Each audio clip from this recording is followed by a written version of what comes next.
Happy Friday, Diane. And to you as well, my dear friend. How are you? I'm really excited for our conversation today. This is our Friday focus with Synova. It's this new thing that we're doing to just have a conversation about intentional leadership and how we've shown up over the last week where we can be vulnerable and just share some insights. We have so many wonderful personal conversations that I wish at times we had taped. So we're gonna give it a whirl and see how it goes. How does that sound?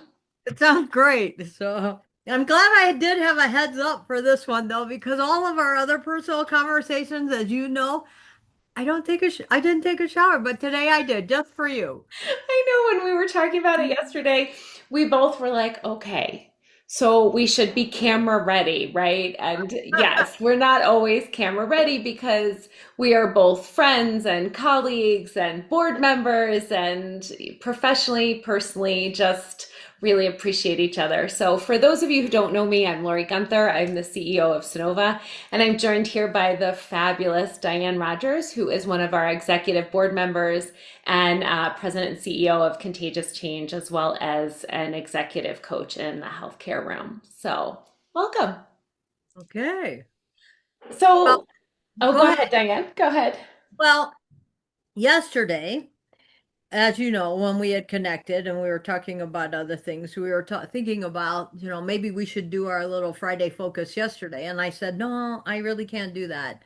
I'm really not in a very good space, right? And I told you I was really anxious, and I shared that I am just like in the space where the pile is too high and it's too hard right now. And I thought about that, right? Like I always talk about the too hard pile, but I don't ever talk about the too high pile. And so that really prompted reflection for me yesterday on why does it feel so high? Why does everything feel in the too hard pile? And then, of course, my favorite question that I often use in my coaching is, so what are you going to do about it? Right? And it's amazing to me how from yesterday until today, I'm in a totally different space. One, I get to see you, of course, right? But I just to kind of summarize what facilitated that shift, and then we can talk about like where you're at. But for me, awareness and action are the two things that get me into a space where I can move forward, right? And, so yesterday, just the awareness of, okay, too high, too hard pile. And then what are you going to do about it? And I knew what I wanted to do about it. I just had to step into action and do what I was supposed to do. But there were all those other things that go in my head about the not good enoughs, right? That inner critic, right? You don't know how to write that. You don't know how to put that together. What if they like refuse that? All that stuff. And I just set all that aside, worked really hard last night on my way. So there you go. What about you, doll? Well, this has been a hard week. I think I shared with, I don't know if it's just this month of like being a working mom. This is the time where the kids go back to school and everything just feels like the pile is too high. And Yep. let me be the first to say that I love my job. Like, I love my job. And I found myself at times going, this job is too hard. Like, it's just too hard. There's too much. I don't feel like I can show up in the best version of myself Totally. every day. And Totally. I'm certainly not doing it at home. So I think at the end of last week, my anxiety was so high. And we just don't talk about that, right? Like externally, as business owners and as leaders, our job is to show up at our best. How you show up is how they show up, right? Isn't that our mantra? And yet, when we know, because I am very self-aware, I've worked really hard to be self-aware. When I know I say on the struggle bus, Yeah. on the Yeah. struggle bus, what does that look like? And I think, this was a long weekend. We actually had a day off on Monday. So on Friday, I was so anxiety ridden that I wasn't doing enough professionally, that I wasn't doing enough personally. And I was sitting there and I had my phone like with me, turned up where I could see it. all weekend. And even though I was away with my family, I wasn't fully present and I kept looking. And every time I would look at a message come in, I'd go, "Oh," and you could just feel Yeah. the Yeah. stress come in. And my 13-year-old said to me, he's like, Mom, put your phone away. Yeah. And I really felt like I couldn't. And that is when you have that moment of like, is it all worth it? And I start spiraling into a place of like, how do you get back on track when you feel like it's just too much and you've given up so much of your personal life and space to feel successful in your role? And that's when I know I need a plan. Like, I Yep. need a plan as to how to help me prioritize and provide boundaries and space. Yep. Yep. I think your plan is what I call action, right? You actually have to move into it. The other thing that you said is, you know, and I thought I couldn't, right? I couldn't do any more, right? There was no space for that, right? And then all of the associated, my words, right? I'm a loser comments that occur in that. And this morning, so I was thinking about that, right? Because I was kind of thinking about our call today, right? And I thought to myself, who's making up those rules? Right?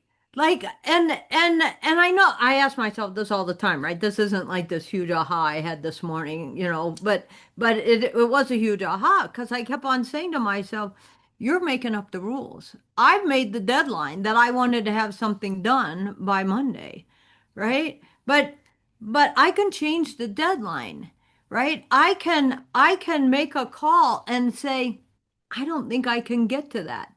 Somebody sends me a calendar invite, right? Maybe it's a potential client. I'm viewing it as really important, right? All of a sudden, I'm trying to figure out how to accommodate that person because I'm too afraid to say, that won't actually work for me. Would it be possible if we change that?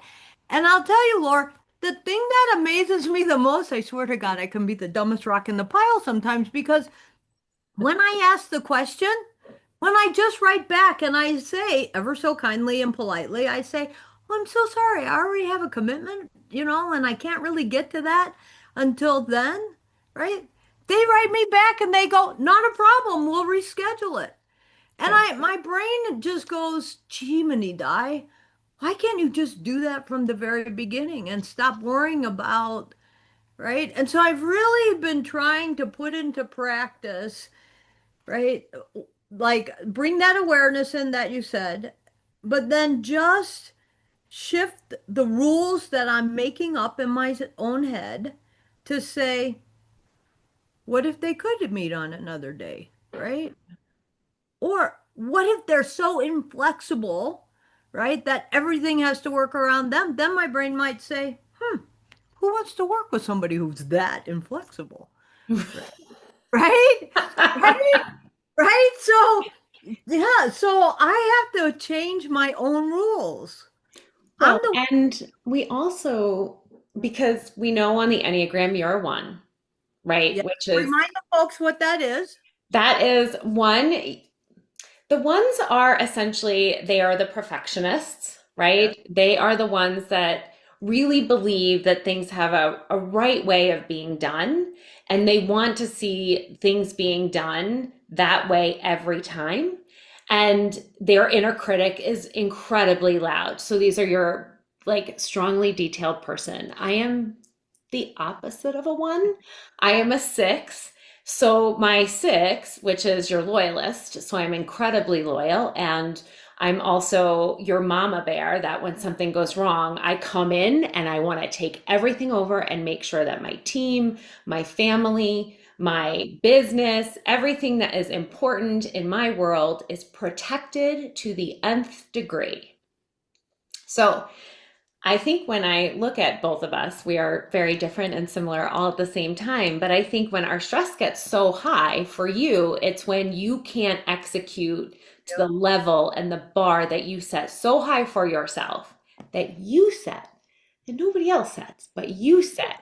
Appreciate It that. makes it feel overwhelming because you're like, well, I should be here and I'm here. True And statement. I've seen you here, and you're here, Diane, is amazing and fabulous, but you're never going to feel satisfied here. So that's why you need to step into action, to take a step back, to try and get to yourself, to and Yep. whatever it is that you're planning on doing to a point where you're comfortable and happy with it. True statement. And I thought about how, like, how all of those things that we struggle with, right? I imagined how all of our friends and colleagues and nurse leaders that we connect with struggle with the exact same thing, right? And I thought, because we are all more alike than we are unalike, right? Right? Sure. And so, a couple of questions is who's making up the rules, right? What rules do you want to change? What boundaries do you want to put in place? What is protected already, right? That you can just let sit, right? And then ask your question, what's the worst thing that could happen if you don't take that action, Right. right? You know? Well, And what's the I worst thing think, that could happen if you do take the action? Like you and your phone, right? What's the worst thing that could happen? Right? You miss time with Wes and Katie and Bobby. well, and I think, for me, what I've learned, and, I have to reach out when I'm in that zone of feeling like I just can't do this, True which statement. I think every leader goes through, right? They're like, "Ugh, is this even worth it?" And it is. It Yeah. is. Like we are committed and passionate and, again, I love what I do, but I think at the end of last week, I was feeling in a place where I couldn't protect the the people and the process that I love the most. And I felt very responsible for all of these things that were happening, right? And I was talking to one of my mentors, and I have like the best board members that, in the world and friends who, I have incredible mentors. And she was like, Lori, what can you control Yep. and what can't you control? And she's like, you're a therapist, and I've listened to you preach this, and yet you struggle to apply it to yourself, which is I can control my own behavior and actions and my response to the Yep. stressor, but I cannot control other people's behaviors and actions. So only my response. And I'm like, right. No. It's Right. like, So it's causing always all of that stress and angst. It's not, it's because I want to control the situation that I can't control. And it's causing havoc, right? And so I have to remember it's my response yes, that I need to look at and say what is possible here to have a positive impact on the situation that's causing all this stress. true statement. We are our own worst sabotagers, right? Like not they don't do it to us, whoever they are, right? Oh my God. And you would think, God, how long does it take to learn that lesson? I think we're both better at it, Yes. right? The other thing that, as you were talking, I thought I wrote down trust the universe. Because when you were talking about reaching out for help, right? A lot of the times, magically, right? We don't actually reach out, but we magically get the call from each other, right? So the universe is kind of nudging me, like, maybe you should call Laura, right? I don't just, yeah, maybe, yeah, right? And then I do, or I remember not, maybe it was 3 weeks ago, right? You had called me, and at the end of our call, I was like almost in tears with sincerity. And I said, I'm so glad you called. Yeah. I was going to call you this morning, but I changed my mind, whatever. I really needed to talk to somebody today, right? So, if you're people, if the universe is nudging you to call your people, call your people.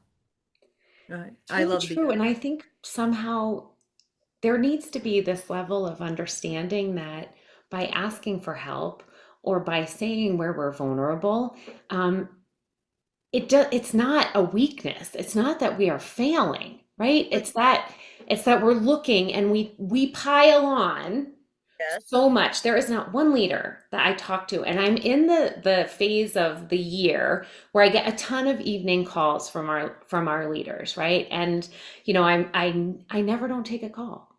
I never don't. It's just how I'm built, right? So it doesn't matter. I I just answer because I figured they understand. They know that if they're reaching out, it's because they really need something, right? So when I look at that, I think I don't tend to do the same thing. I And I know. did it last week 3 times. And I every time I was like, I don't need to. I'm going to be fine. I can power through. Like that's what I tell myself. And then I get on the phone with you or one of our board members or like Melissa. I called Melissa and I said, Melissa, here's where I feel like I'm at right now. And she goes, Lori, the bar's too high. You've set your bar too high. And then she said, and what do you need from me? How can I help you? And I'm like, oh, you just feel your whole body relax when there's somebody out there who's willing to go, I'll help you. And I was like, I don't know yet. And she said, you know what? We're going to start taking at least 1 to 2 meetings a week outside walking because I think that just helps us feel like we can take a breath when we're talking about things that feel stressful if we're actually doing something that is helping us like release our serotonin and feel like we're not stuck in I love my office but I feel like I live here. Okay. Totally, totally. I think reaching out is seriously is the most courageous thing you can do. But also, as you were talking, Laura, right? And this is the value of connecting, right? As you were talking, I thought, what if we just shift the way we think about reaching out as being an essential part of the plan making, as being part of the action, right? As opposed to resisting that as the step one in our resolution to what it is we're trying to do. It's at the bottom of the pile all the time, right? But what if we just said the first step I always take in building a plan is to reach out and get input from others? Okay, so now I've said it out loud, so now I'm going to have to make that part of like my everyday. Well, let's see how that goes. But yeah, what if it was the most courageous, productive component of our action plan? I never thought about it that way. Hmm, I love that.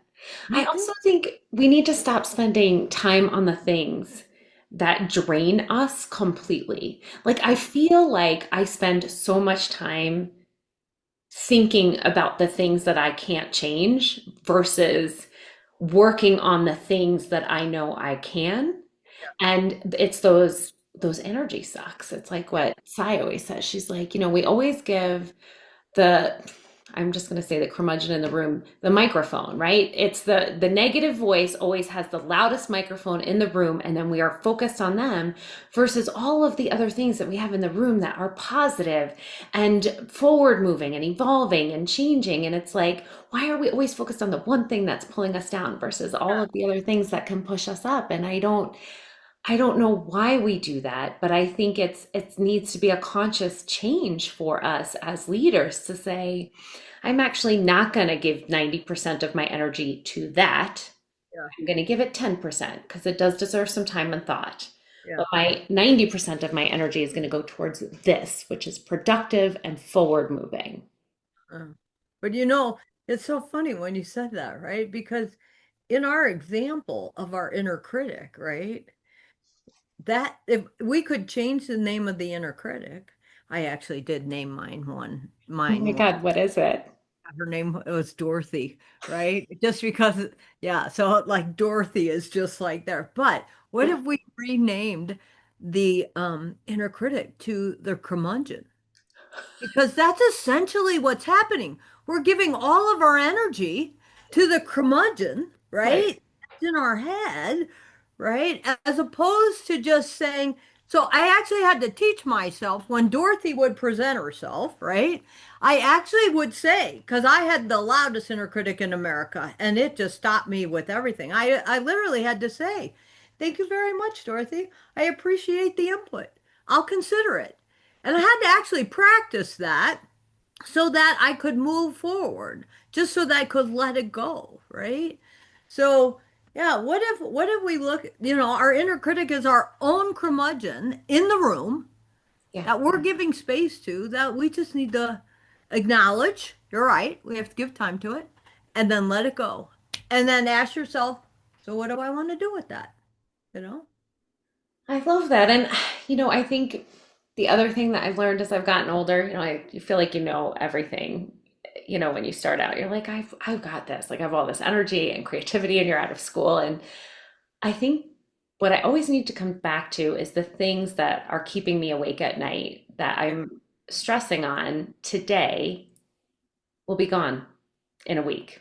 We have something new that will stress us out, and that comes. And I one of my best friends used to be my boss at my old place of employment, and she always says to me, she's like, "Do you remember what it was like when X, Y, and Z was happening?" And she's like, "And we weren't sleeping, and we were working 80 hours a week, and we were like, the world was." We used to say we're jumping off the cliff, and her last name is Cliff. So she's like, we're jumping off the cliff. And we have to learn not to jump off the cliff because, we need to step up top and go, remember, this is temporary. Yeah. What Oh, we are feeling and stressing today will be gone. And the best thing we can do, I think this is like our takeaway from this meeting, is that we need to take action and plan for how yes. we can put the stressor to bed and how we're going to accomplish our task and how we're going to let something go so that we can move on to the things that give us joy and energy and passion and help us, feel that level of excitement about the work that we're doing instead of feeling overwhelmed. I'll add one other thing so that we can additionally always show up at our best. Well, there's your mic drop, Diane. I love There it. we there we go. Well, I just want I to say, love this, I Laura. know I could do this. I just feel I'm like, so, I can't wait to do the next one. I know, I feel so full and like released of everything that has not felt. And I'm going to get my hair done today, which always makes me feel so much better. Okay. All right. So, Okay. as always, thank you for being my person in this world that I can reach out to and who helps me see what I sometimes lose about myself and my own leadership abilities. You have been a gift for a long time. So, really, thank you. You have been a gift for me on so many levels, on so many levels. All right. Well, I hope you all have enjoyed this Friday Focus and tune in. There will be more. If you love it, tell us in the comments and what maybe you want Diane and I to tackle next. So Yep. have a great weekend, everybody. Thanks, Diane. Bye, guys.